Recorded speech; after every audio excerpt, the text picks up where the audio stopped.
नमस्कार दोस्तों, आप सभी का स्वागत है। दोस्तों, इस वीडियो के अंदर हम डिस्कशन करेंगे रीट 2021 से लेवल फर्स्ट की एक्सपेक्टेड फाइनल कट ऑफ के बारे में, क्योंकि आप लोगों के काफ़ी कमेंट आ रहे थे कि इसकी एक गुना कट ऑफ वो क्या रहेगी।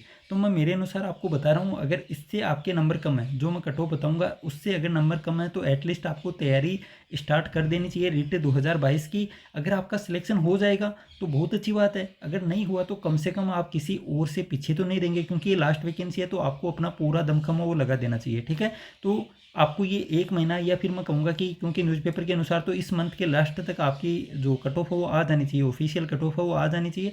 लेकिन फिर भी आपको एक एक दिन आपके लिए इंपॉर्टेंट है, तो इससे अगर नंबर कम है तो आपको तैयारी है वो स्टार्ट कर देनी चाहिए। ठीक है, अब मेरी कट ऑफ का आधार है वो क्या है वो भी मैं आपको थोड़ा सा बता दूं और फिर आपका ज़्यादा टाइम वेस्ट है वो नहीं करूँगा। ठीक है, तो ये देखिए आप देखेंगे तो आपकी टोटल पोस्ट वो कितनी थी, 11,500 थी। इसके अंदर आप देखेंगे तो ये देखिए यूआर कैटेगरी है वो कितनी सीटें आती हैं, है ना। पहले तो 50% सीटें वो यूआर कैटेगरी के अंदर होती थी, लेकिन जब से ईडब्ल्यूएस और एमबीसी का रिजर्वेशन वो बढ़ाया गया है, आपके पास अब यूआर कैटेगरी के अंदर सिर्फ 36% सीटें होती हैं।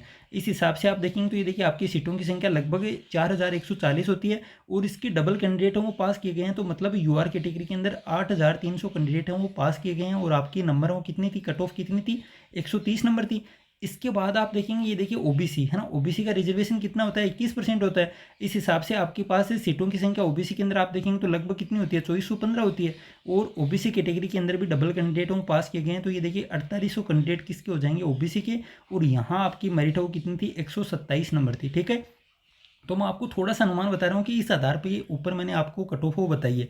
अब आप देखेंगे तो ये देखिए सिर्फ और सिर्फ है ना, ओबीसी कैटेगरी के सिर्फ और सिर्फ 3 नंबर के अंदर कितने कैंडिडेट हैं, 4800 कैंडिडेट हैं। तो ये ऐसा तो है नहीं कि 130 के जस्ट बाद 129, 128, 127 के ऊपर वो ओबीसी कैंडिडेट पास हो गए इतने सारे और 131 के ऊपर आपको बिल्कुल भी वो नहीं मिलेंगे, है ना, ऐसा नहीं है। तो इस हिसाब से मैंने मतलब कितने कैंडिडेट हो सकते हैं ये आपको पता ही है, लगभग 40 to 50% है ना, 40 to 50% आपके पास है। जो आप टीचर्स भर्ती की पीछे वाली आप देखेंगे पूरी सिलेक्टेड लिस्ट, उसके अंदर जनरल कैटेगरी के अंदर लगभग कम से कम 40% और ज़्यादा से ज़्यादा 50% या फिर इससे ज़्यादा रेशियो भी हो सकता है ओबीसी से सिलेक्टेड होने वाले बंदों का। ठीक है, इसी के आधार पर मैंने आपको कट ऑफ बताई है। तो ये देखिए मेरे अनुसार आपकी ये तो क्या है, डबल मतलब कट ऑफ है, जो आपके पास रिजल्ट है वो जारी कर दिया गया है। और मेरे अनुसार 134 से 135 नंबर वो कट ऑफ जाएगी यूआर कैटेगरी की। ठीक है, ओबीसी की कट ऑफ है वो 132 से 133 नंबर, ईडब्ल्यूएस की कट ऑफ है वो 129 से 130 नंबर और एमबीसी की 128 से 129 नंबर और एससी का 125 से लेकर 126 नंबर और एसटी की कट ऑफ हो लगभग 118 से 119 नंबर मेरे हिसाब से जाने चाहिए। अब इससे अगर कम है तो आपको मैंने आपको शुरू के अंदर ही बताया कि आपको एटलीस्ट तैयारी तो स्टार्ट कर देनी चाहिए।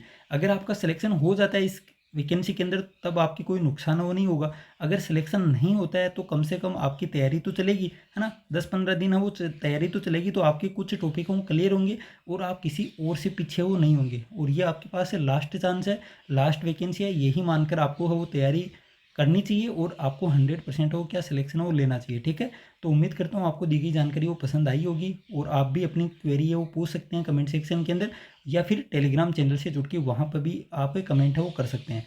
तो इस वीडियो के अंदर इतना ही। थैंक यू, जय हिंद, जय भारत।